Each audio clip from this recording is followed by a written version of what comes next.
ఇప్పుడప్పుడు పాపం లేనోడుకో మొత్త పెట్టామనుకోండి, బాగా ఆకలిగా ఉంటాడండి. వాడికి ఏం అక్కర్లేదండి, ఏం కావాలి? అన్నం కావాలి. ఆ అన్నం మనం పెట్టినప్పుడు వాడు ఆనందంగా తింటూ ఏమంటాడు తెలుసా? నువ్వు చల్లగా ఉండాలి బాబు అంటాడు. ఇలాంటి వాళ్ళు ప్రపంచంలో ఎంతో మంది ఉన్నారండి. మన పిల్లలు అప్పుడప్పుడు పుట్టినరోజన్నా అదన్నా ఇదన్నా అంటే నేనేమంటాను తెలుసా? ఒరే ఒక 200 పార్సీలు చేసి ఈ రాజమండ్రిలోనో కాకినాడలోనో చుట్టుపక్కల ప్రాంతాల్లోనో పనిచేసి రండిరా అంటారు. ఈ పుట్టినరోజులు అయితే అలా సెలబ్రేట్ చేసుకోండి, పెళ్లి రోజులు అయితే అలా సెలబ్రేట్ చేసుకోండి. నీ విందు చేయనప్పుడు నీ బంధువుల్ని, స్నేహితుల్ని, ఇరుగు పొరుగు వారిని పిలవడం కాదు, అంగహీనుల్ని, పేదవాళ్ళని, నీకు ప్రత్యుపకారం చేయటానికి వీలు లేని వాళ్ళందరినీ పిలిచి వాళ్ళకు భోజనం పెట్టు. ఎందుకంటే వాడు నీకు తిరిగేమి ఇవ్వలేడు.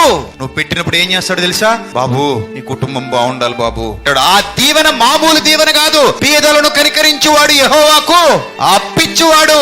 ఇది నేర్పింది క్రైస్తవ్యం ప్రపంచంలో మొదట.